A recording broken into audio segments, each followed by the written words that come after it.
Bylaw 2013-30 and 2013-40. The councillor has requested that this motion be placed on the evening's council agenda, which will require council's approval to waive provisions of the procedural bylaw. Any questions on the additions or on that last item? So with respect to the last item, we require a 2/3 majority. That's correct. Can I have a motion, please, then, to make the additions to the agenda? Councillor Twinney, Regional Councillor, all those in favor? Okay, now we've got the...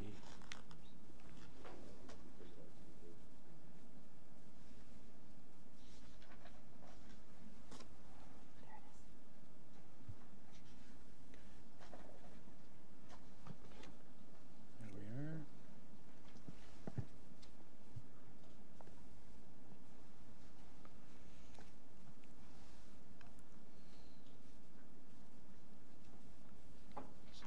It's a matter of becoming a little familiar with our technology, and that is carried. Thank you very much. Are there any declarations of pecuniary interest?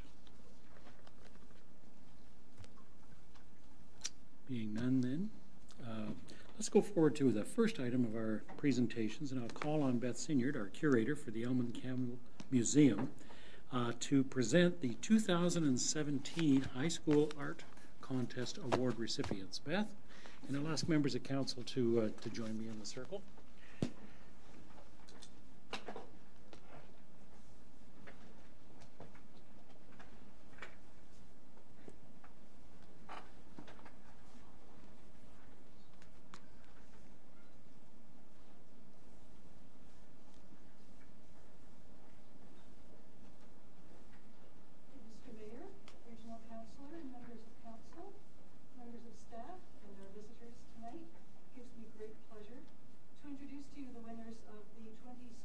Town of Newmarket High School Art Competition.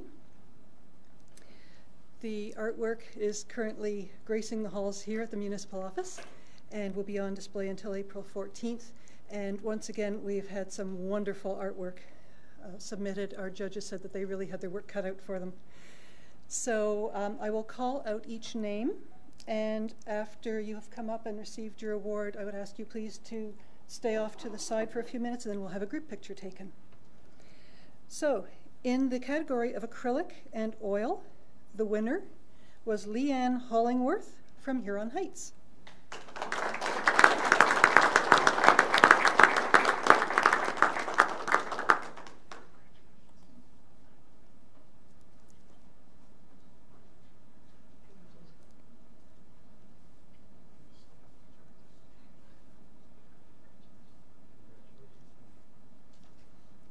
Honorable mention, Transparency by Holly McLaren from Huron Heights.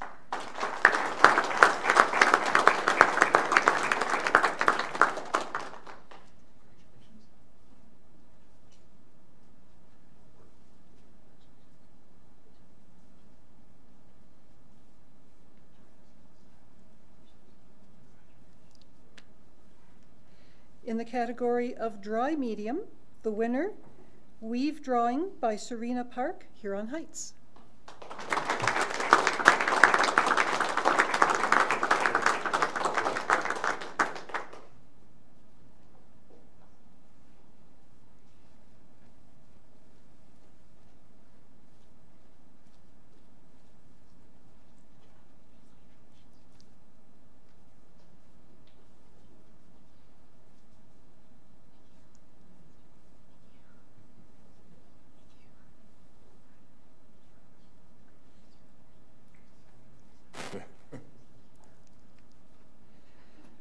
Honorable mention, An Artist's Journey, Julia Janes, Huron Heights.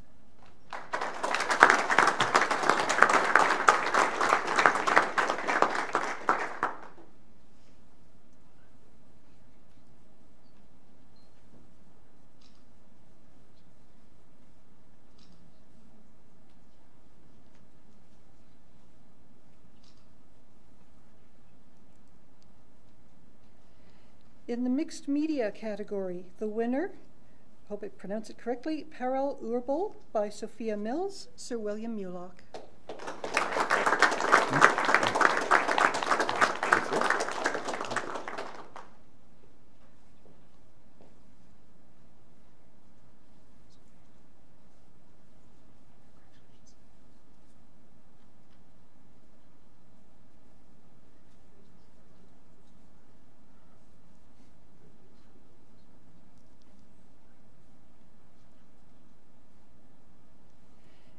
And in the photography category, the winner, July 1962, by Victoria Marshall, Sir William Mulock.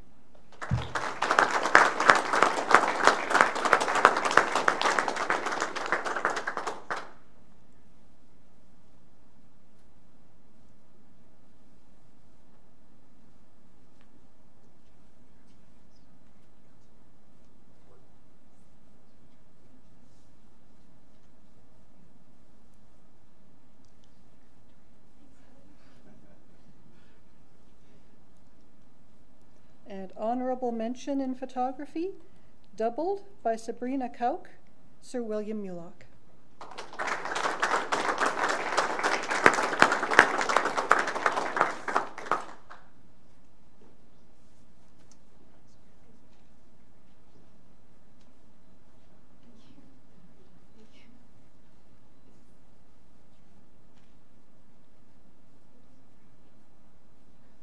And here are your winners. We can have you, all the recipients maybe to the front here, and we'll have a quick photo.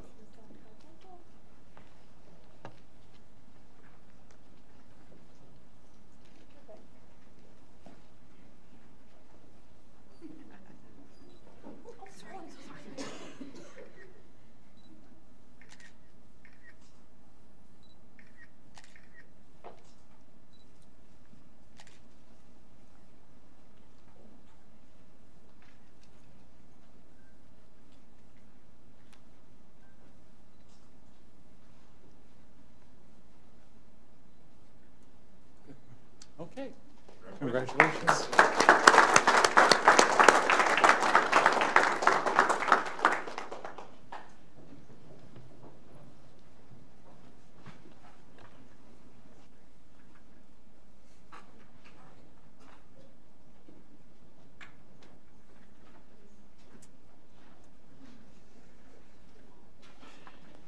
So much of this art continues to be on display.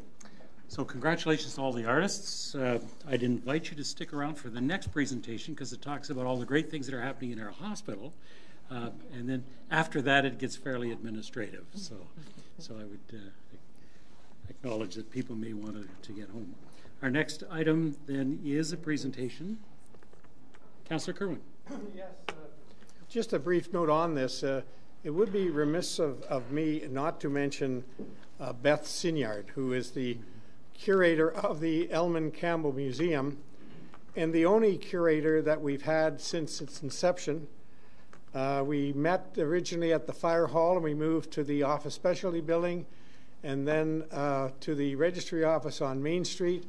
So Beth, you've taken the museum a long, long, long way, and thanks for introducing these art competitions amongst the schools and giving the Elman W. Campbell Museum the forefront that it needs in our community as part of our arts and culture. So Beth, thank you. You came to us as a young girl and you've been with us now almost 35 years and you're still a young lady. So thank you so much for what you've done for arts and culture and the museum.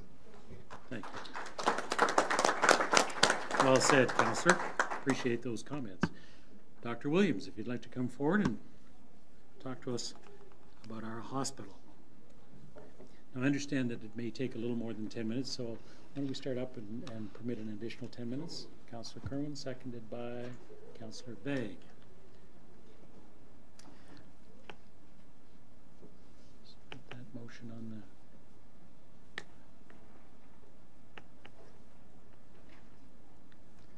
This will save the pause in the middle of the presentation, Dave. How are we doing? It's coming. It's coming, okay.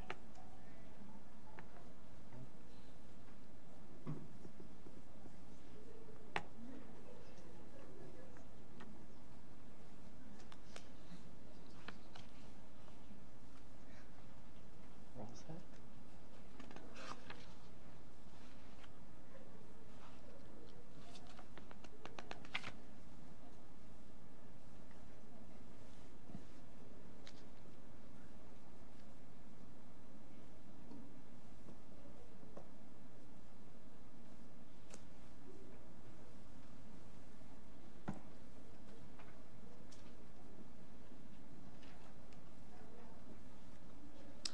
And that's carried. Thank you. So, Dr. Williams.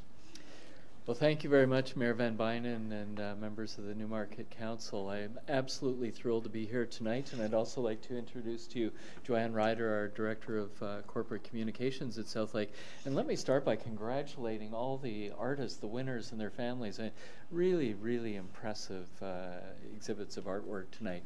We wanted to share with you some of what's going on at Southlake, the challenges we're facing in healthcare, both within Newmarket, our region, within the province, and some of the things we're doing about it, some of the things we're celebrating, and where we see there may be opportunities over the next few years. It's been a few years since I've had a chance to brief council on Southlake, so I'm very appreciative of the opportunity to be back and share our experience.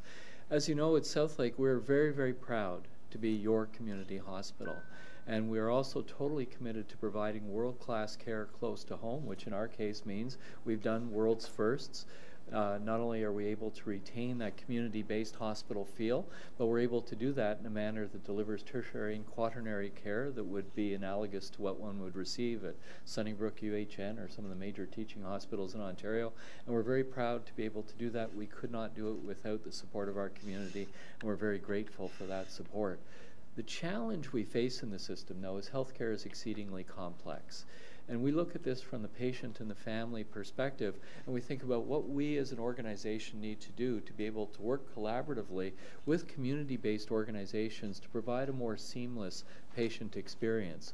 We're very excited, actually. We've just recently engaged in a partnership for a new health informatics system with Markham Stouffville Hospital and Stevenson Memorial Hospital in Alston, which means we will have one common patient record for patients in all three facilities. So the record will follow the patient, don't need to re-enter any information and things. And I think that's just one way in which we can try and make this navigation diagram a little bit easier and simpler for patients and their families. So it's a journey that we're committed to being on, and I suspect over the next few years it's a journey that we're going to see more and more change beginning to develop. A lot of changes in the system, and the next couple of slides emphasize the changes that are coming from the ministry about transforming healthcare, putting patients first at the center of healthcare. And at Southlake, we underwent a new strategic planning process that we rolled out in 2013 that will carry us forward to 2018. Putting patients first and treating patients like family are central pillars of that strategic plan. So we're well poised to be able to leverage what we're doing at Southlake to meet the provincial agenda. Health system transformation is something that's on the forefront of everyone's agenda these days. And the question is, how can we work together better collaboratively to create greater value in healthcare delivery, in particular for patients and family members who are trying to navigate this very complex system of healthcare delivery? We want to think about ways in which we can work collaboratively with a community care environment to strengthen home and community care. And we'll talk about the ALC challenges that we face as a hospital in a minute. But all of this is to say that right now we're undergoing significant change and transformation in the healthcare system. Information management, we're excited about that partnership, but for us that's the beginning of incorporating some of the new technologies that we're able to embrace in terms of body-worn devices and sensors, and our Create It Now, the Create IT Now at Southlake, with our FedDev partners at York University, University Health Network, to develop devices that will make a difference for patients and providers to provide more appropriate, more efficient care. So the digital disruption piece, we're all about embracing that and working through our Center for Innovation to be able to make sure that we're able to meet that agenda. The challenges are significant in York Region and the Central Lynn.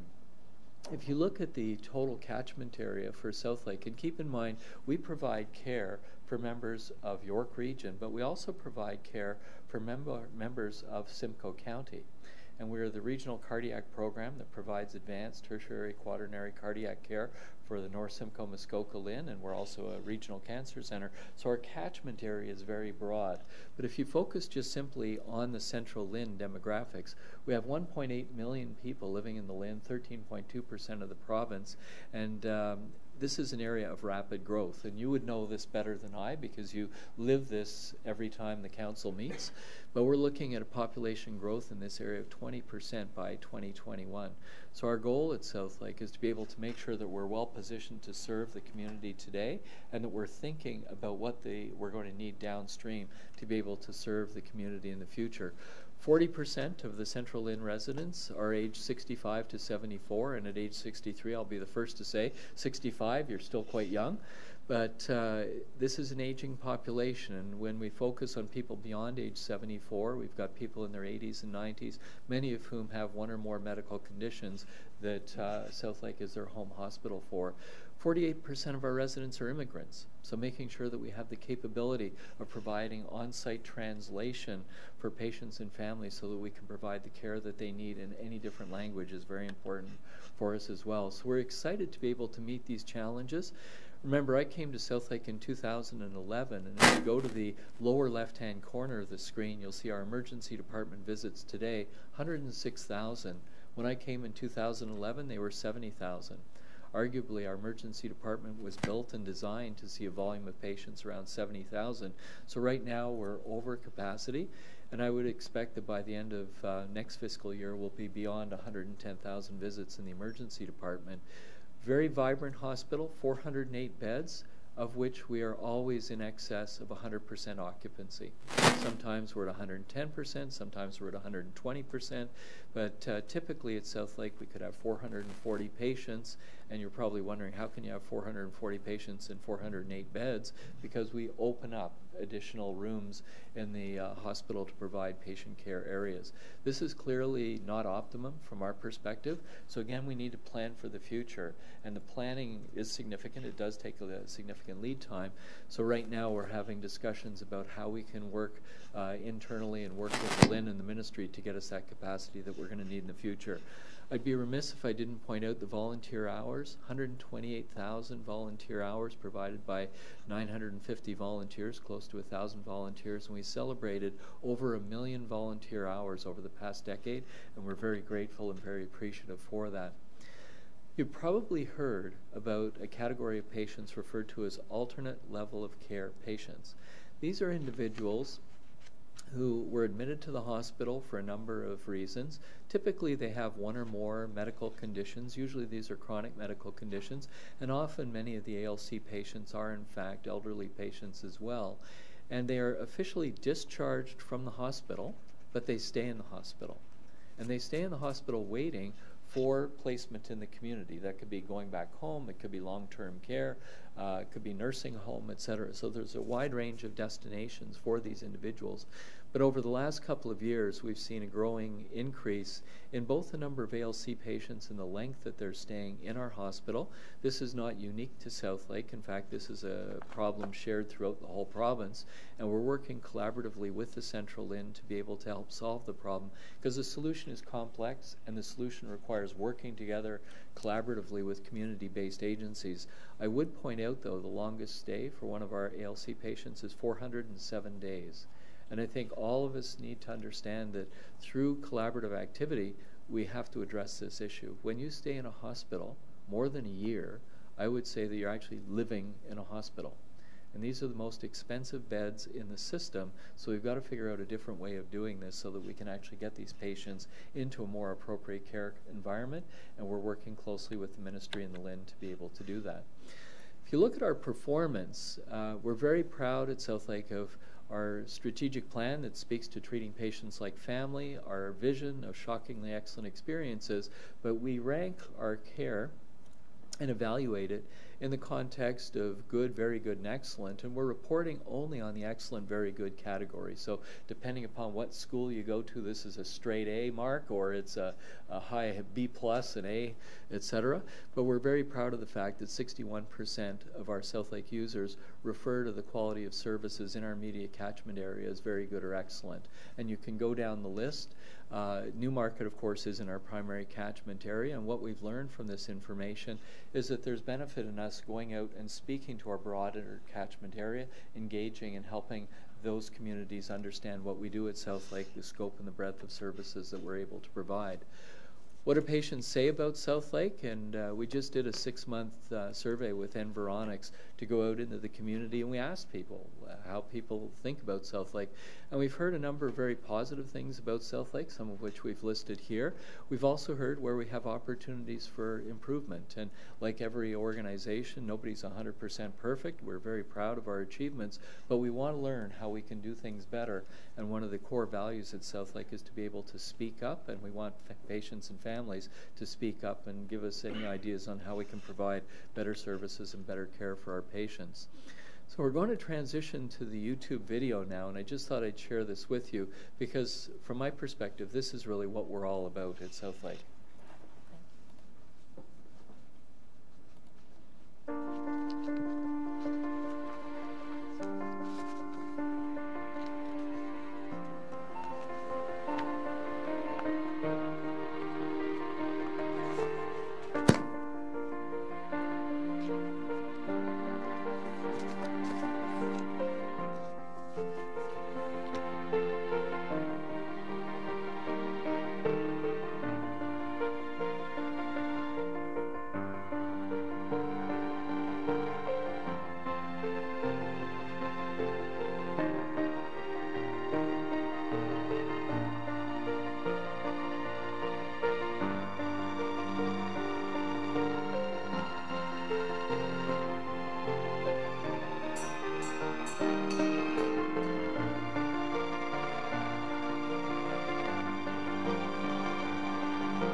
For the moments that make you hold your breath, and the moments that take your breath away, we're here for you.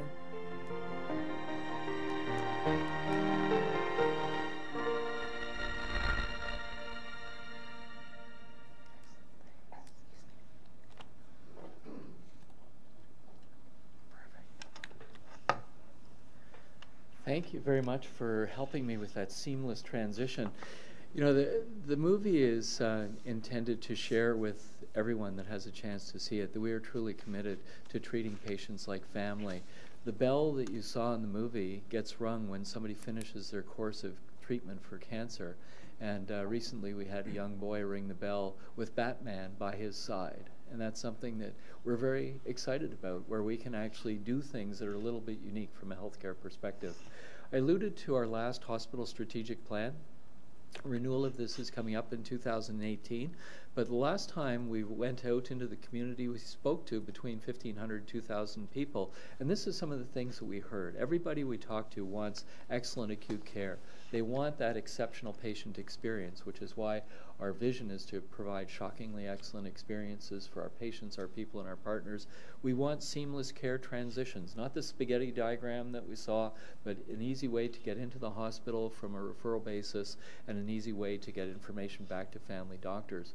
Better information sharing, enhanced patient support, access to specialists. Basically what we want to be able to do is provide our team members with the tools they need to do their job and empower patients. So these are all the things we heard as we went forward, and we've embraced answers to all of that in our current strategic plan. But I'm very proud to share with you our culture at Southlake, which is defined by our core values, the way in which we do business on a day-to-day basis, how we interact with each other.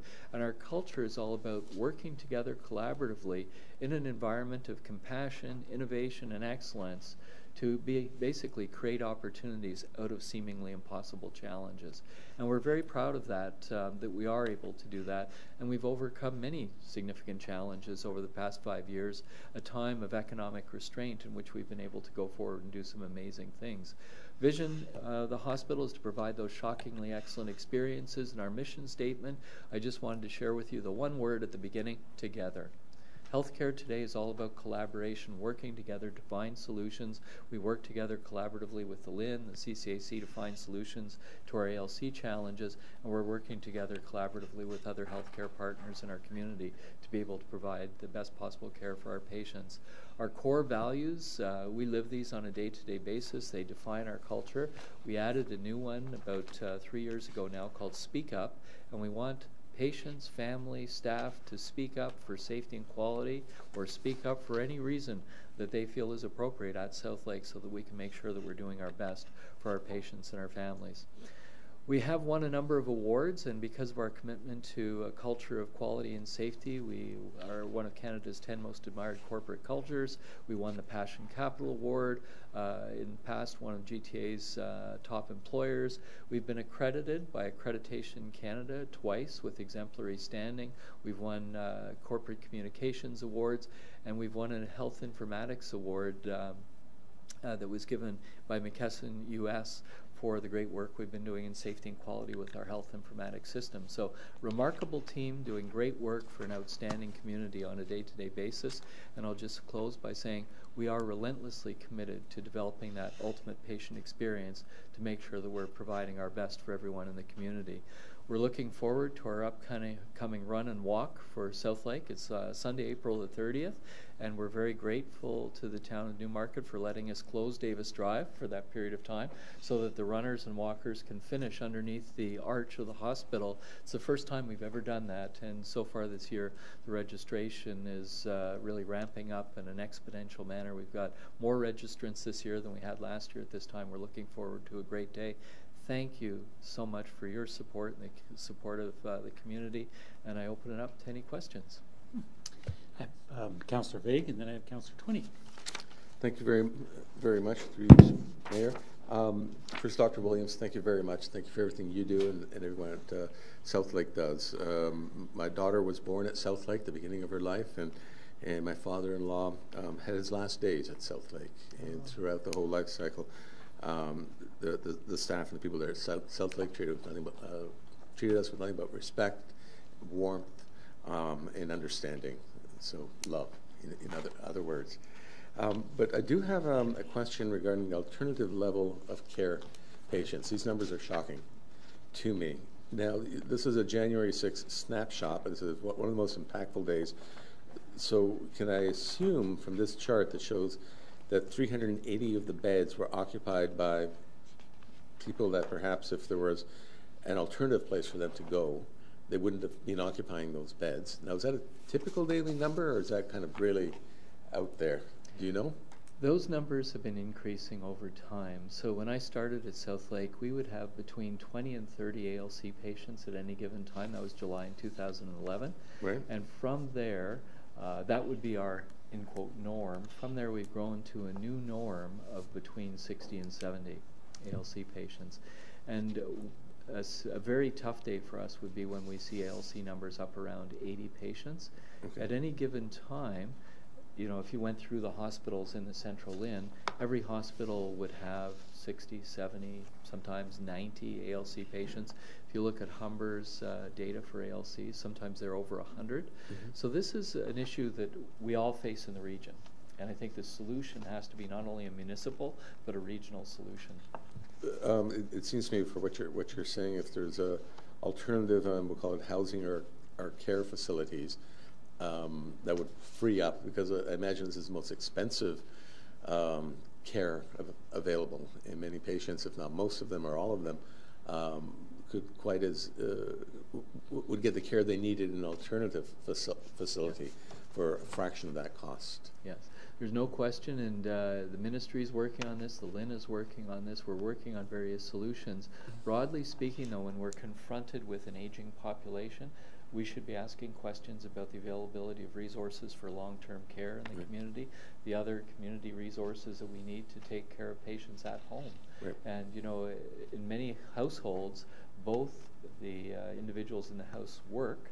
So if you have an elderly parent that you're wanting to care for, makes it very difficult during the daytime. So at South Lake, we've had a lot of dialogue with the CCAC on what we can do to provide that service in the community that's tied to the hospital. Yeah, and on a very personal level, that's why I'm very interested in this, is my mother was at South Lake for about 5.5, 6 weeks, waiting for an alternative care.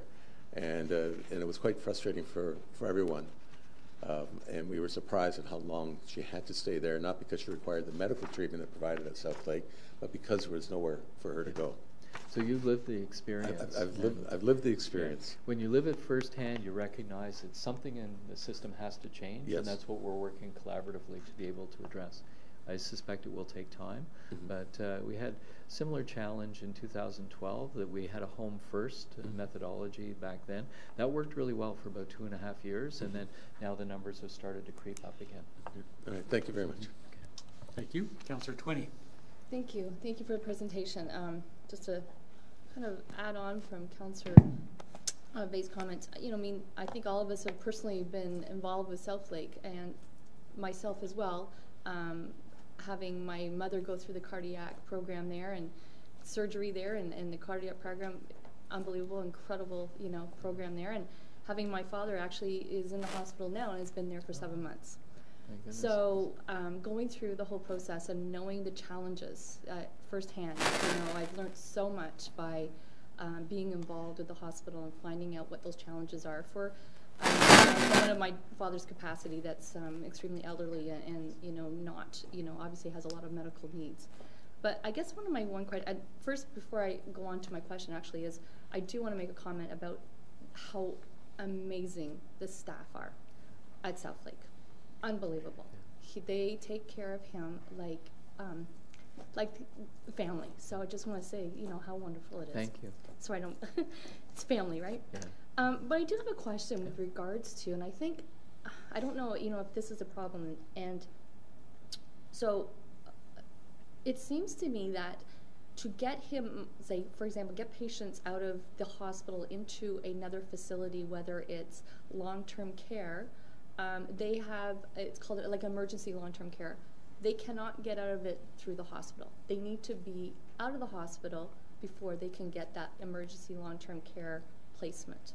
And is that one of the challenges that is part of the system that is in place? And how do, you know, I mean, and how does that change? Because I think it's sort of catch-22. You want to get them into a long-term care facility that can provide their needs, and they're not in the hospital. But only to do that, you have to either take them home, which may be not possible because of the condition, perhaps, of the patient, or the, you know, where they live, or who's, you know, the ability to take care of them at home. Or then they have to go into another home, which you know what the costs are for that. That can be extremely high for a lot of people. So, you know, I mean, how come that's in place, and how do we change that? That we can get, maybe, and that's how we can reduce the number of alternate level of care patients to get them out of the hospital and into those long-term care facilities quicker. Yeah, it's a great question, and thank you for your kind words. Actually, thank both of you for the kind words about Southlake and the staff. It's very complex, and I had a 94-year-old mom who passed away a couple of years ago, but we went through the same thing. And it is very interesting when you see this firsthand with a family member, the challenges that you face. Despite the pressures that we experience with ALC patients at Southlake, we want to make sure that we're doing the best for patients and their family. And sometimes that means a patient will stay longer with us until we get the capacity in the community that that patient really needs. And needless to say, when the numbers start getting up there, so even in the 60s, I'm typically on the phone with the CEO of the CCAC, chatting about what we can do to be able to deal with the issue.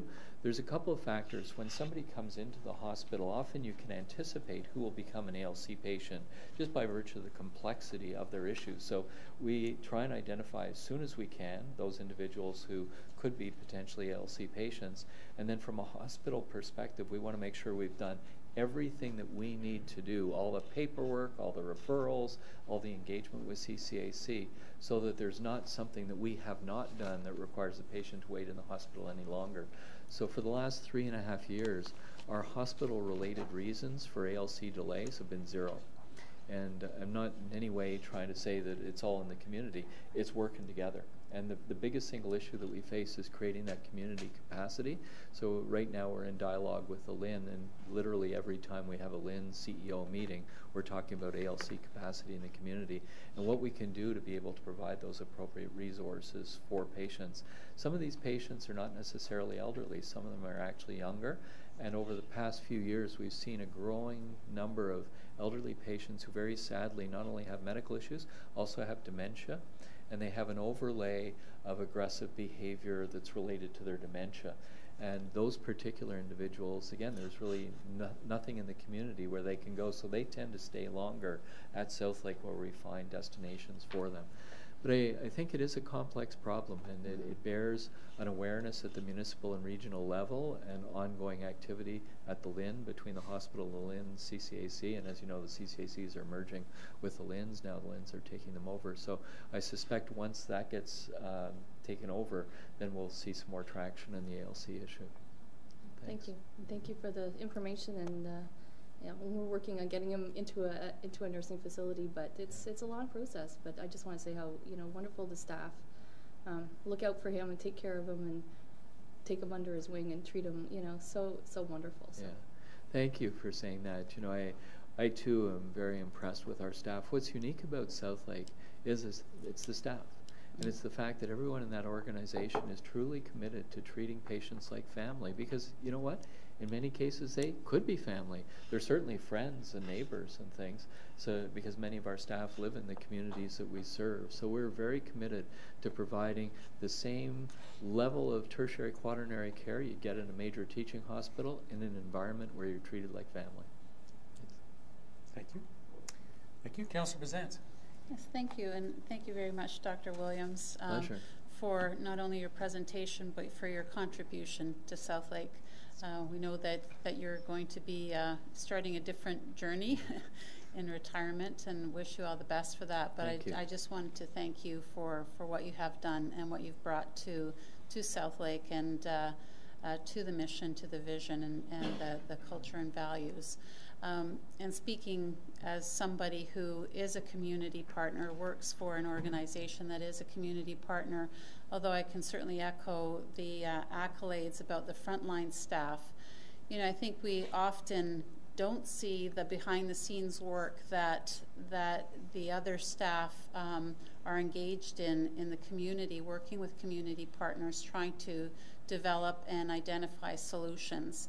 And I have to compliment the team that I have worked with on trying to implement some of those things, like a coordinated care tool,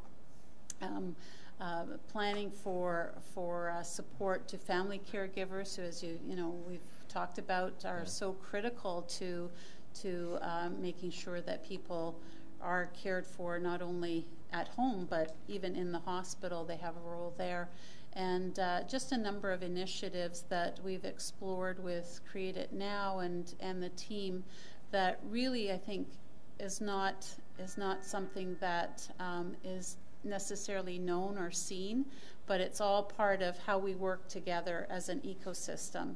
And that kind of collaborative spirit and culture, I think, is something that has to come from the top, as well as being embodied throughout the rest of the team. So I want to thank you for that, and say that it's been a real pleasure to work with a number of the team members.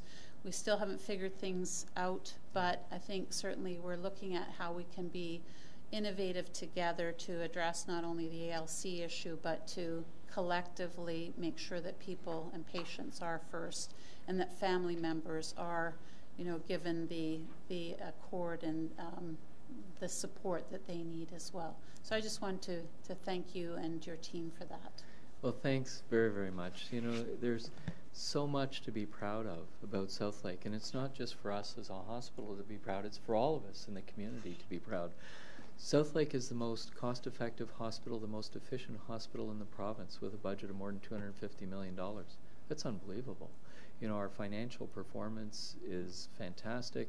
We're able to create an opportunity to reinvest money at the end of the year into capital equipment, and we're working hard with our foundation to be able to raise money to support the capital equipment needs of the hospital.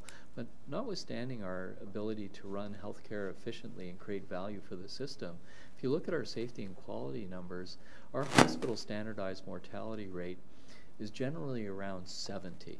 And what does that mean? Well, for every 100 patients that come to the hospital who are expected to die, if you have a score of 100, 100 die. So all the people that are expected to die pass away. If you have a score greater than 100, for every 100 people who are expected to die, more people are dying. That's not a good situation. Our number, for every 100 people that are expected to die, we're saving roughly 30 of them. And that truly is remarkable. And it's not me, it's not our senior team alone. It's everybody in that building, all 4,500 staff, nurses, physicians, volunteers, administrative staff working together to be able to provide that care for the community. So thanks for all the kind words, and thanks for recognizing the great work that goes on. I'm really proud of the achievements we've been able to make over the last, I'll be there 6 years by the time I retire.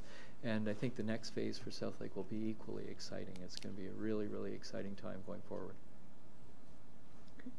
Thank you. Well, as a nine-year member of the board, I've seen a lot of that transition, and I can say that I've seen that the commitment to the patient starts at the top and goes all the way through the entire organization. And you hadn't had a chance to highlight that each meeting begins with a patient story. So that the perspective of the patient that you're serving is understood when we're making some decisions about budgets, about systems, about processes. And I think that's incredible, and it certainly has been one of the elements that you and your team have introduced, so you have much to be proud of, Dr. Williams. I'm very happy with the partnership that we've been able to explore with the Create It Now, or the Innovation Center, and also now we'll be going forward with the Cardiac Rehabilitation Unit next to our Athletic Center, which I think is a great innovation and works well for the community as well as it is for the hospital. I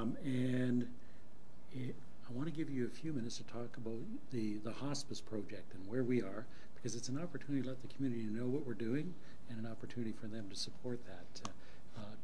Could you give us maybe an overview in terms of what that will be doing and where we are in the project? Yes, thank you very much for that question. So, you know, all good answers, I guess, start with a story. I started to work at Southlake July 1st, 2011, and like all good sons, I called my mother up and said, "Hey, Mom, guess what? I've got a new job." My mother, a former operating room nurse, said to me right away, the first question, honest to goodness, "What are you doing with your ALCs?" And I answered that one. Then she said, "You need a hospice." That was preceded by, "Do you have a hospice?" The answer was no, you need a hospice. So we've been on that journey, and it's a critical journey for our community. We are in the final stages of building a 10-bed residential hospice for the region. We're very proud of the fact that we're using Southlake land to be able to do that. We're raising the $10.2 million to be able to build the facility from our community through various very generous donors. And it, I think, is critical for us to think about the next evolution of palliative care.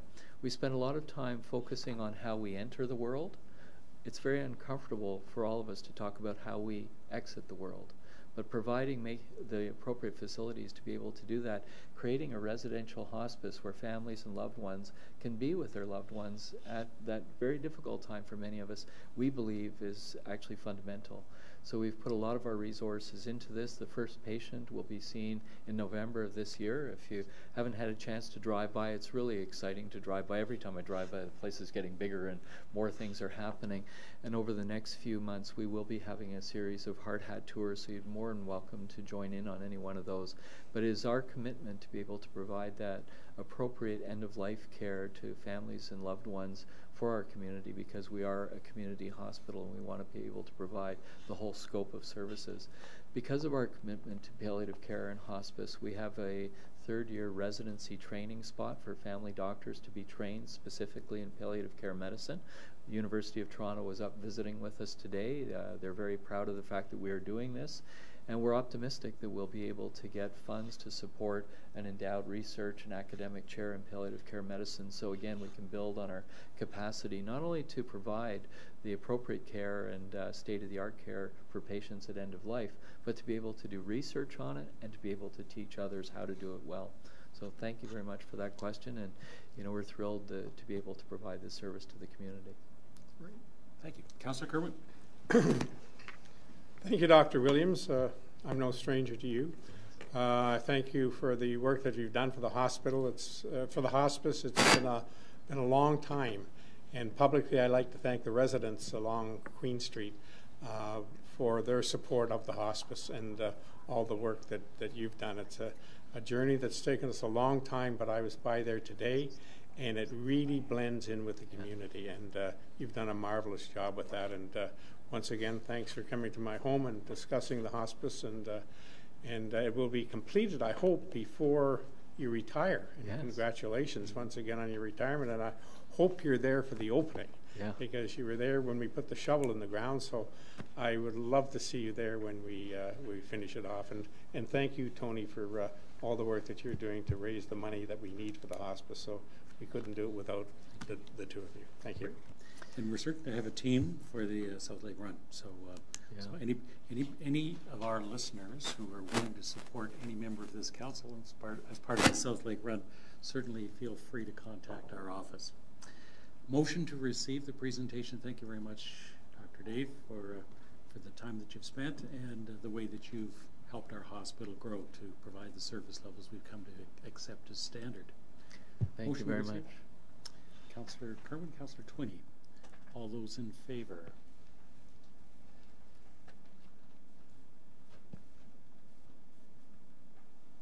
There we go.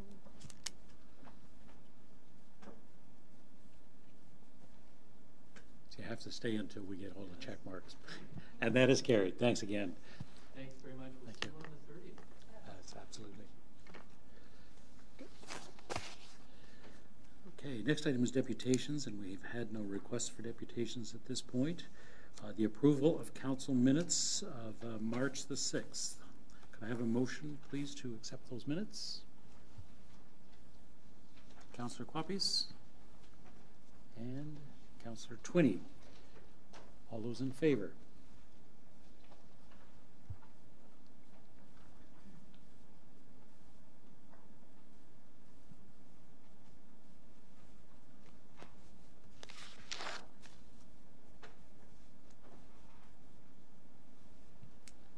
Is carried.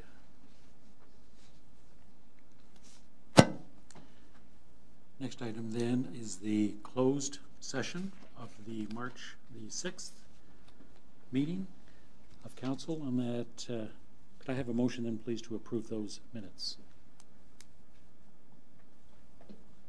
Regional Councillor and Councillor Twinney.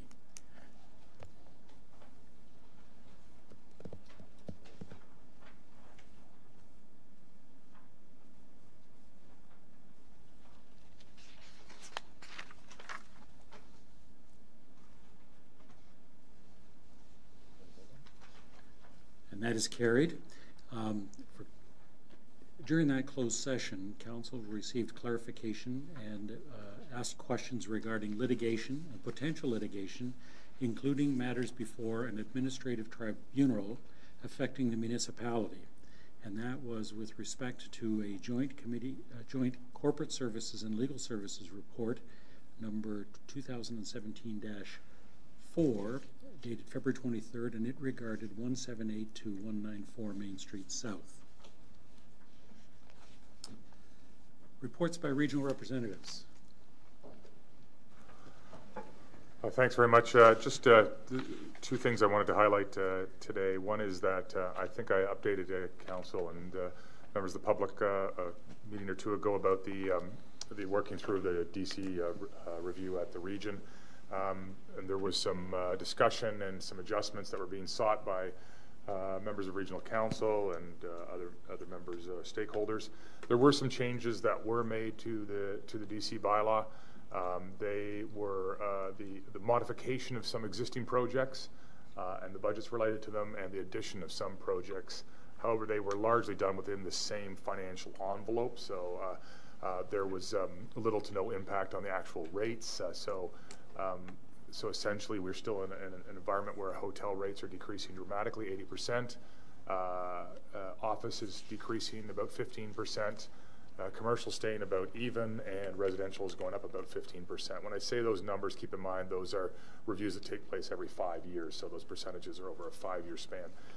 And also there's been a contingency list that's been added as well, a contingency list of possible capital projects that could fall under the DC bylaw with certain triggers that could occur.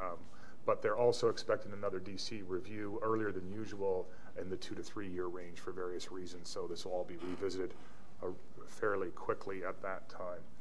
Anything you can think of to add to that? Or? I think you've covered it well. And the other thing I want to mention is, I think it's been mentioned before that Newmarket's participating in this, but the region has approved the purchase of 6 40-foot electric buses. This is a 2-year electric bus trial. It's demonstrating the region's commitment to reducing greenhouse gas emissions.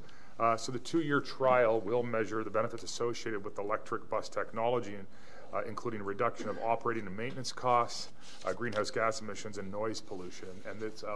And one of these buses will be operating on the Davis Drive Viva route. The electric buses will be, if my memory serves me correctly, will be charged at charging stations that are drive-through nature, so it drives over top of the charging that occurs from underneath the bus, and the charging will take about 20 minutes. I don't think that's a full charge, but if it gets a full charge at night and it does a couple of those shorter ones during the day, the system will continue to function. But it is a pilot. Looking at it, there's 1 or 2 other jurisdictions in Ontario, but not many. They're looking at this, and it's certainly a way of the future. But the first thing to do is to figure it out, understand it, and make sure you get it right. And so that's what's happening right now. Good. Thank you. Next item then is the Special Committee of the Whole that we had on March the 6th, and that was with respect to the election matters. Could I have a motion with respect to those minutes, please? Councillor Twinney, Councillor Broom. Any discussion on the items? I'll call the question then. All those in favor?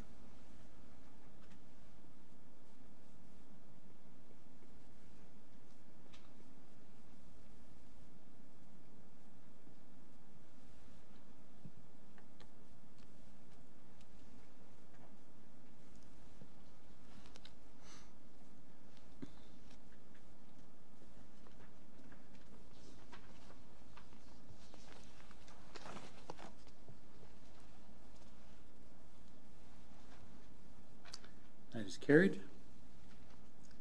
Next item is the Committee of the Whole minutes of March the 20th. Are there any items that members wish to deal with separately?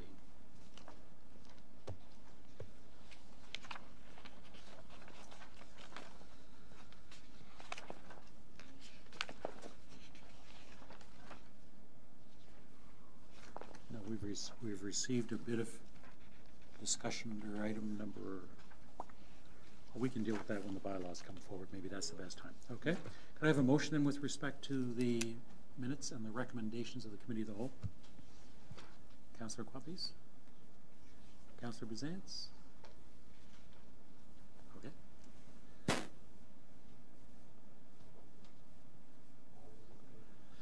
All those in favor, raise their hands and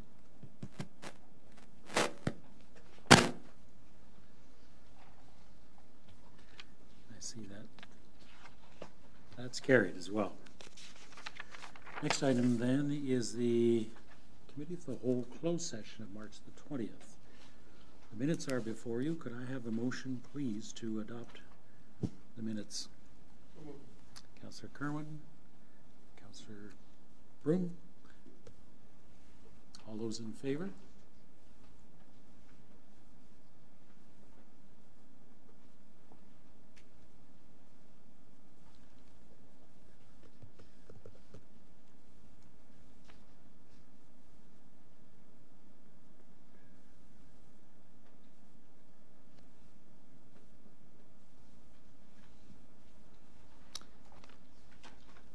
Also carried.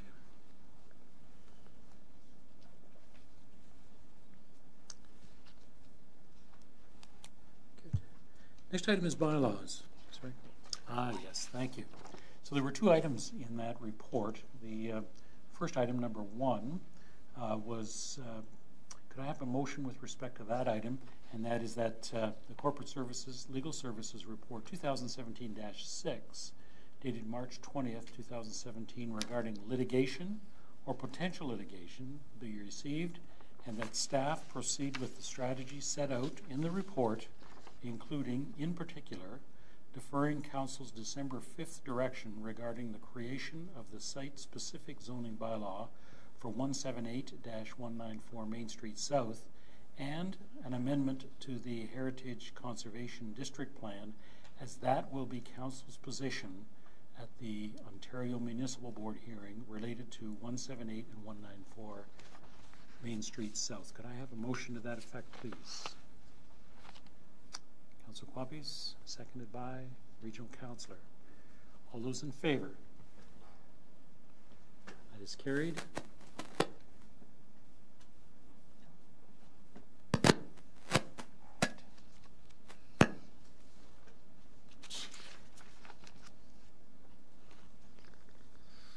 The second item that was at that closed session was that there was a verbal update and legal advice provided by the Director of Legal Services and our municipal solicitor regarding the proposed disposition of land by the town of Newmarket, and that information was received.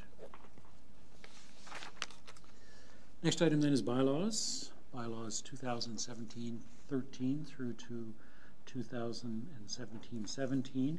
Does anyone wish to have any of these bylaws dealt with separately? And I'm thinking perhaps we should have some discussion around which bylaw is this? Number 11.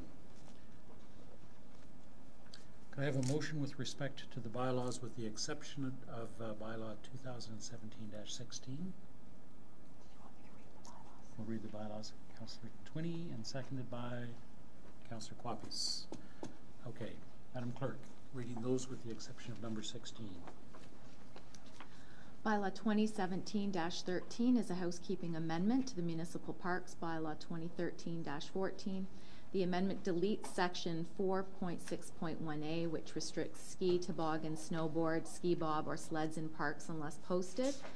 Bylaw 2017-14 is a bylaw to designate the property known as the Orthodox Friends Cemetery at 17,000 Yonge Street as a property of cultural heritage value or interest. Bylaw 2017-15 is a bylaw to remove the holding provision, bylaw applicable to Sundial Homes Phase 1 as the conditions to the subject lands have been met. And bylaw 2017-17 is a bylaw to authorize the use of internet and telephone voting for the 2018 municipal election. Okay. All those in favor?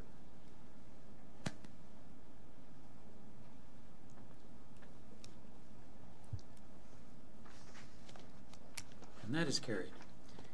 Item number 11 then is bylaw 2017-16. Madam Clerk, if you could read that, and then we'll take a mover and a seconder. Bylaw 2017-16 is a housekeeping bylaw to permit municipal enforcement officers power of entry on lands to carry out inspections when required. Okay. Could I have a mover and a seconder with respect to this bylaw, please? Councillor Twinney, Regional Councillor.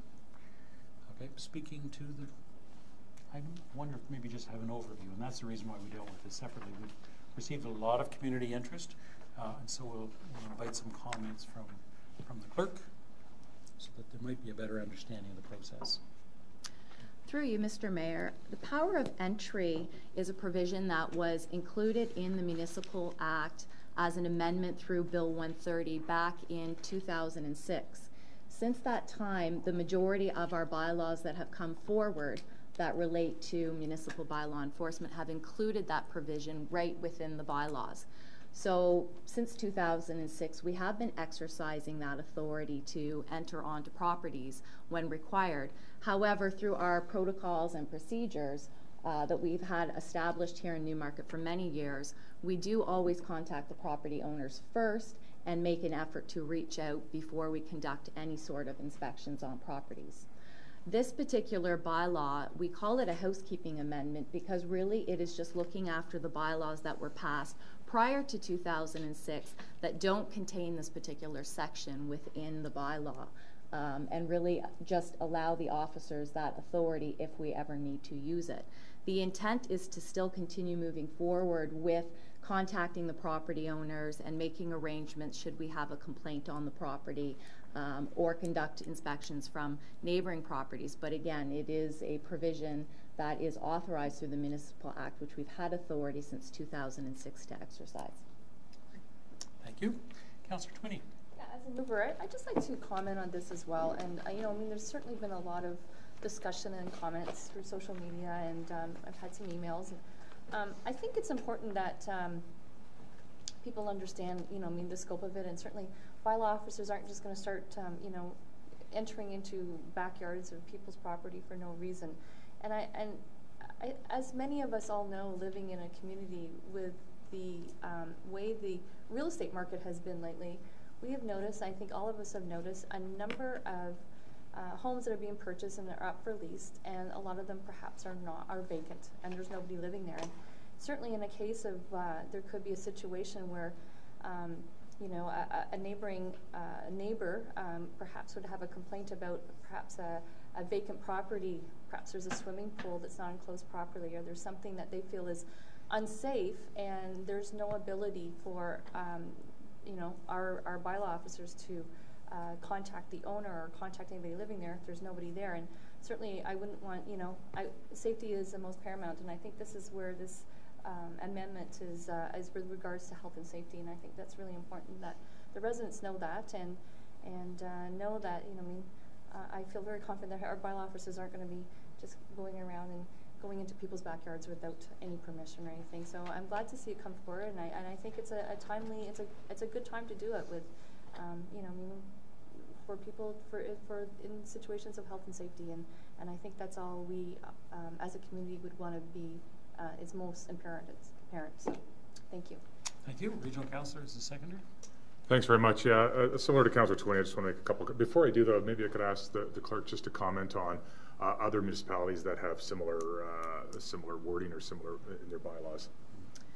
Through you, Mr. Mayor, some of the larger municipalities that have passed this bylaw would be the City of Toronto, Guelph, smaller municipalities such as Uxbridge, Kawartha Lakes, Wasaga Beach. They have all passed similar bylaws. And probably many more.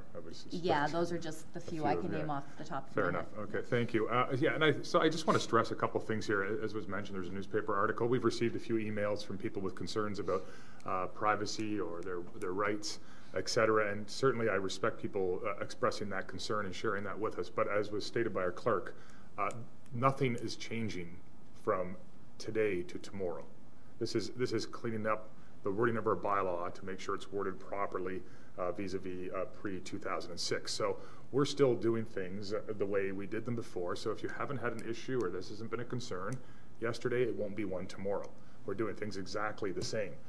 Number two, I think that it's important to recognize that this is common across municipalities, and that, well, I've had a few emails of people concerned about privacy or their rights being perhaps infringed upon. I've had many more over the years of people contacting with concerns about health and safety issues related to neighbors or people on the street, a vacant home, a pool that's not properly fenced or gated, something that's either rotting or there's a smell or there's something deteriorating, safety related to fire. So there's so many things that can be related to that I think the vast majority of residents in this town want us to be able to do everything we can to ensure that the house next to them is being managed properly so that their house is safe and their family is safe. And so I think this is something that's very common, number one. Number two, it's actually no different than what we were doing before. It's just a housekeeping item to clean up the language in our bylaws. And number three, I think it's important that it's there for when necessary. But as was stated by our clerk, and I think it's the most important thing, this is something that's used sparingly. It's used only when necessary, and we always attempt to reach the person in every other conventional means possible. So again, I just want to stress some of those points to make sure that people understand what it is exactly we're doing. And as was stated many times, because it was some of the concerns, this has nothing to do with entering anyone's home. This is just about property as well. So thank you for the clarification, and hopefully people understand that this is not a shift in any nature for the town. Thanks. Thank you. Councillor Bazans. Yes, thank you, and I appreciate the clarification as well, because I received some concerns, in particular a perception that the Trespass Act prohibits this kind of activity, and I think you clarified that the Municipal Act does allow for it. So I'm I might be putting you on the spot to comment on the Trespass Act, but I think that it's very important for people to understand what the difference is. Mm-hmm. So I don't know if that's something through you, Mr. Mayor, that. Okay. Madam Clerk. Through you, Mr. Mayor. Yes, there are other types of legislation that do limit access to property. And we would still recognize that legislation. The Municipal Act allows us to enter onto property if we can't contact a property owner or there's nobody home and we need to get in and do an inspection of some sort. However, if a property owner is home and they specifically advise us that they do not want us on their property, we would then default and go back through the court system to obtain a warrant or a court order if we've been advised by a property owner that they do not want us on their property. So there are other pieces of legislation that I wouldn't say supersede, but act in together with that legislation. And we would recognize that. We would never attend a property, and if a property owner advised us that we weren't welcome on the property, we would not send an officer for their own health and safety onto a property where a property owner has told them that they're not welcome. And we would still have the availability of the court system to obtain an order or a warrant. And can you provide perhaps some examples of what will be fixed through the housekeeping provisions versus what we have post 2006? So, will there be some, huge areas of difference, or what are some examples that will be affected by now coming into the post 2006 provision? So through you, Mr. Mayor, this particular bylaw becomes an umbrella bylaw, basically, for the previous bylaws that don't contain the provision in respect to power of entry. So a couple of those bylaws, for example, would be the pool enclosure bylaw or the fencing bylaw. Those are ones that date pre-2006 and don't contain that provision. So if we had to get onto a property because we had a complaint about a pool enclosure not being put up properly or maybe a gate being open, and we went through the provisions of contacting or trying to reach a property owner and couldn't get in touch with them, this particular bylaw allows our officers to go onto the property for a health and safety reason and fix the problem without having to wait for a court order or warrant, where in the meantime something could have happened to a child or a resident.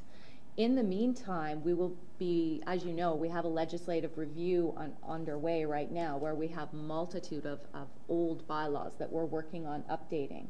So as those bylaws come forward, they will include these provisions as newer ones have, and eventually this power of entry umbrella bylaw will become non-existent. We won't need to have it in place, and we'll probably repeal it once all of the older ones have been taken care of. Okay, thank you. Thank you. Councillor Kerwin. Yes, thank you, Mr. Mayor. I truly wish to thank Lisa Lyons for putting out this sheet called Question and Answers. I think that answers a lot of concerns. Okay, so, and is that posted on the web? Would that be so? That'll be posted on the web. Yes, so it's really out there. Thanks for the hard copies, and I'd like to thank the concerned residents who emailed me and phoned me and even showed up on my doorstep when the time this bylaw was being reviewed for health and safety reasons. And I'd like to thank my family because we started to discuss it about right of entry and so forth, and we came to some great conclusions. And the thing that this town is famous for is being transparent. And we address issues. We don't let them fester. And that's what we're doing tonight to clarify what we were doing with this bylaw. So, Lisa, I thank you and your staff for doing that. But also I'd like to thank the residents who did follow this debate. It keeps us on our toes. And it makes sure that we are a democratic and free country, and we do deliver peace, order, and good government. And that's what it's all about. So whether there's some criticism out there or not, at least we know our residents and the residents of Canada are on their toes. So I thank them for that, and thank you, Doug, for being concerned, and my family's sitting up there now in the audience because they were concerned about the bylaw as well, particularly my young son and my wife. So we've resolved the issues. So thank you so much. Thank you. Councillor Vig. Thank you very much. And I'd actually like to thank the residents that have contacted myself and my colleagues here on council. And you do have a right to certainly on the surface, to be a little bit concerned about this. But I hope the explanation has put your mind at ease. And I'd like to give an example of when this bylaw was used. And this was actually in Stonehaven about 2 years ago, where somebody had moved out of their home, but the person that purchased their home, that presumably purchased it for investment reasons, and there was no occupant there. The people that moved out, they had actually put a lot of garbage and waste in the backyard. And that started to stink. It attracted rodents. Plus the backyard and the front yard too went for a couple of months without being mowed, and the grass and the weeds were past knee high. After numerous attempts to contact the new owners without success, the town actually did have to go in onto the property, clear out the garbage because it was becoming a health hazard. It was attracting rats, etc., and also to take care of the weeds, etc. For that, because they were now invading the neighbors' lawns, and neighbors were complaining. And just to let you know, when we do an action like that, we actually do put the cost of it onto their property taxes. It's not a free lawn mowing service. It's probably the most expensive lawn mowing that you'll ever have. But that's what the bylaw is intended for, when there's no other alternative. So all efforts will be made to contact the homeowners, talk to them about the issue, give them a chance to rectify the issue. Quite often these issues come to our attention because the neighbors have brought it to our attention, and it is impacting on their quality of life in some way. And it is very, very rare. It's the very last option that we use. So it's not the first option going forward, it's just a right to walk into your backyard. That's not what's happening here at all. It's when all other options have been exhausted, there is a health and safety issue, and I'm sure for those who have expressed a concern, if you were living next door to the situation that I described, where a house had become vacant and there was garbage stored in the back, you would want us to go in there and take care of this after we've exhausted all options to contact the owners. So really we want to stress, as Regional Councillor John Taylor said, this is nothing new. It's something that we've been doing and doing rightly so for a number of years, and it is just a housekeeping bylaw. Thank you. Thank you. The bylaw is in the best interest of the community. And in doing so, we have to make some decisions that are in the best interest of the community. And so for that reason, I'll be supporting it as well. I'll call the question. All those in favor? Any opposed?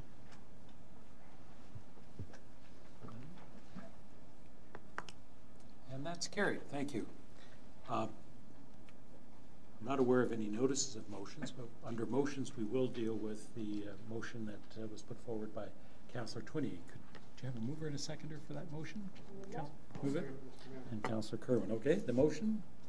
Yes, and thank you for allowing me to put this on the table tonight. The motion is to, as you mentioned, I brought forth I know it's a motion at our last committee of the whole, is to ask staff to bring back a report that would review zoning bylaw 2013-40 and bylaw number 2013-30 to address best practices related to infill development standards across the town as a whole. And just to give a bit of background with regards to this, we're seeing more and more infill projects being processed across the town, especially in our older established areas where older homes are being purchased for redevelopment, and some of these projects are not always fitting into the character, although some definitely are, but some are not always fitting into the character of the established neighborhood. And I would like to get some information, get a report back by expanding 2013 to other areas of the town, which is the amendment to bylaw 2013-40 that was mostly in the downtown area of Newmarket, but to expand it to areas across the town that would ensure that all redevelopment projects fit into the surrounding area. Thank you. I don't know if I have a time frame that we can get that back, but I think it is quite time sensitive with what's going on out there in the industry. Mr. Sheldon? Thank you, Mr. Mayor. In terms of a time frame, what I'd like to propose is that we take this back to the agenda review group, which is with the directors, and then factor that into other priorities, and you would see the date that comes forward with the pending list, and provided that that's satisfactory, that would be the date that we follow. So it will come back onto the outstanding list, is that yes, correct? It would. And we'll have a date that way? Okay, great. Yes. Thank you. Thank you. Councillor Kerwin is the second. No, it's a pleasure to work with Councillor Twinney. Our wards are certainly affected by what's been happening, and I raised the issue about 2 years ago, and now we're going to look at it, and I'm looking forward to that report, Mr. Mayor. Thank you. Thank you. Any other comments? There being none, I'll call the question. All those in favor?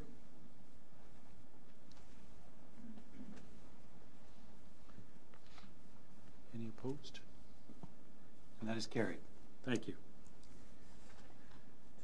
Community announcements. Let's start with Councillor Quapis.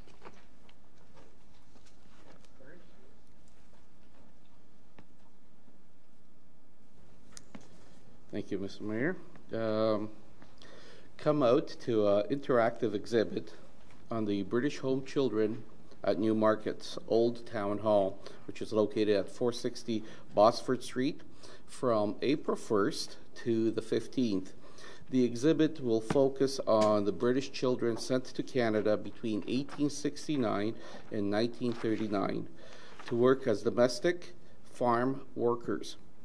The official unveiling of the sesquicentennial Canadian Memorial British Home Child 2017 quilt and viewing of the film Lost and Found will take place on April 1st at noon. Exhibition times are from noon to 8 p.m. and for more information, please call 905-953-5314 or email elmanmuseum@rogers.com. Thank you. Councillor Broom. Thank you, Mr. Mayor. Hop into the Elman W. Campbell Museum on Saturday, April the 15th for an exceptional Easter fun. Drop by the museum at 134 Main Street South from 1:30 till 3 p.m. for an egg-sighting afternoon. Meet the Easter Bunny, enjoy Easter displays, activities, egg decorating, and light refreshments. Bring your toy bunnies and Easter hats. Don't forget to bring your camera. The cost is $5 per participant and per registration is required. Suitable for children ages 4 to 10 years. Please call 905-953-5314 or email elmanmuseum@rogers.com for more details. I'd also like to remind parents of students from Sir William Mulock Secondary School that Thursday, March the 30th is Parents' Night. Thank you. Thank you. Councillor Bazance. Thank you very much. Don't miss the chance to participate in National Canadian Film Day, the world's largest one-day film festival celebrating our country's rich filmmaking legacy. In honor of Canada's 150th anniversary, National Canadian Film Day 150 will take place at over 600 venues across the country on Wednesday, April 19th. A variety of noteworthy homegrown films will be screened beginning at noon at Newmarket's Old Town Hall. Admission is free. For a list of films and times, visit the Newmarket Public Library online at newmarketpl.ca. And I'd also like to announce the next speaker in the speaker series for parents, sponsored by the Newmarket Parent Network and Bully Free Community Alliance. The Network and Alliance have put on a series of speakers for parents, and they receive funding provided by the Ministry of Education and the Bully Free Community Alliance. All talks and childcare for school-aged children are free, but they ask that you please RSVP at www.eventbrite.com. On Tuesday, April 18th, the speakers will be Tad Milmine of Bullying Ends Here and Una Wright of Youth Speak. And they will be talking about overcoming bullying and life's challenges. That's Tuesday, April 18th from 7 till 8:30 p.m. at Rogers Public School, 256 Rogers Road in Newmarket. Thank you. Regional Councillor. Thanks very much. This weekend is probably one of the best deals in entertainment you're going to find. It's the Newmarket Home and Lifestyle Show, put on by the Chamber of Commerce. It's going to be at the Ray 20 Complex again. So that's Friday night, Saturday, Sunday, all day. There's all kinds of booths related to the spring and home and garden, and obviously much more than that. It's a very large show. It's the largest New York region. This is the 20th annual 20th annual show. So if you can get out, you'll enjoy it. Anybody who's been there before knows how great it is. It's only $5. Children under 12 are free. Lots of kids' entertainment there, including Bob the Builder will be there. So bring your kids out, and there is a Town of Newmarket booth as well there, and as well the Newmarket Outdoor Arena Committee and myself will be there selling raffle tickets and raising money for an outdoor arena in Newmarket. And if you want the full schedule, it's newmarkethomeshow.ca. Thank you. Thank you. Councillor Twinney. Thank you. The Town of Newmarket thanks the residents for being environmentally conscious. To extend our appreciation, the town is partnering with LEAF, Local Enhancement and Appreciation of Forests, and the Regional Municipality of York to offer a subsidy for 40 plantings to Newmarket residents. Residents who would like a tree can contact LEAF directly. The first 40 residents who qualify for a full-service program will receive a $100 subsidy for one tree. This program has the potential to help our community plant more trees in 2017 and divert 29,000 liters from our stormwater management system. For more information, you can contact yourleaf.org or call 1-888-453-6504. Thank you. Thank you. Councillor Kerwin. Yes, thank you, Mr. Mayor. First of all, I'd like to talk about this calendar that the town puts out, specifically through the operations, and just to remind everyone that, and I know they're going to be happy about this, that yard waste starts next week. It starts on the 4th of April, Mr. Mayor, and I saw a lot of people out in their gardens, so the bins are going to be full, so it starts next week, and please follow this calendar. And also just a reminder that you cannot put the newspaper into the blue bin with the wrapper on it. Please take the wrapper off the newspaper and then put it into the waste bin, Mr. Mayor. That's one of the reasons why there have been blue boxes rejected recently, is that there's plastic in them and it's not supposed to be there. So there's an excellent guideline here, so if the residents follow that, it would make it a lot easier for them. Secondly, Mr. Mayor, come out to the Newmarket Seniors Meeting Place, 474 Davis Drive, on Saturday, April 8th at 6 p.m. and enjoy great live music and food in a welcoming and enjoyable environment. Leahy and company play a variety of East Coast and traditional Irish music, sure to keep you smiling and having fun all night long. Advance tickets are only $15 for members and $20 for non-members. You can purchase these online at playnewmarket.ca using course code 108687 or at any Newmarket customer service kiosk. Tickets will be $25 at the door, and I congratulate the Newmarket Seniors Meeting Place. This past Saturday, the 25th, they had their 22nd anniversary, and the place was packed with people enjoying the Seniors Meeting Place. So I thank the staff and all the residents who were participating in the events that took place there. It was great to see that. And just a reminder to my residents that on Wednesday and Thursday of this week, which would be the 29th and the 30th, I will be at the library on both those days in the morning from roughly 10 a.m. to 11 o'clock, or 10 a.m. to 1 p.m. rather. And please drop in, and the meetings are always in the first floor. It's a nice, comfortable place to be, and I look forward to meeting with my residents on those 2 days. Thank you, Mr. Mayor. Thank you. Councillor Vague. Thank you.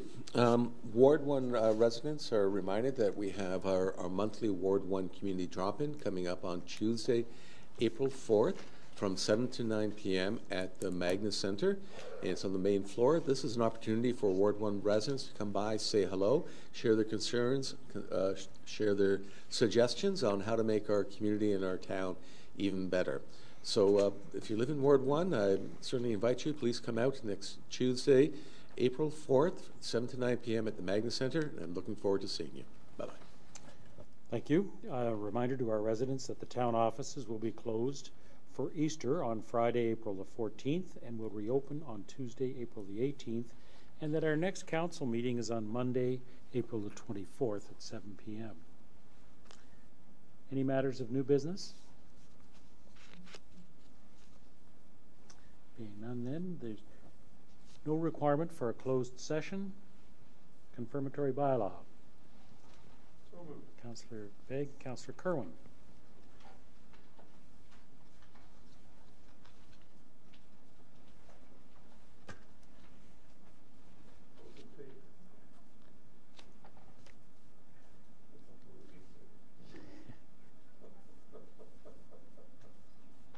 All those in favor?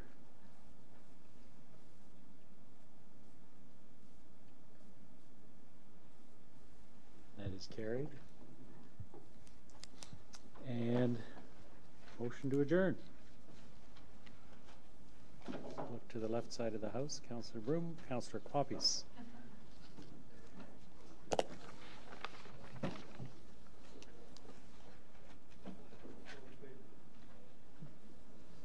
All those in favor? Any opposed?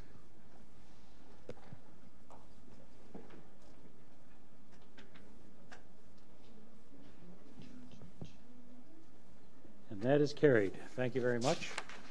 A productive evening.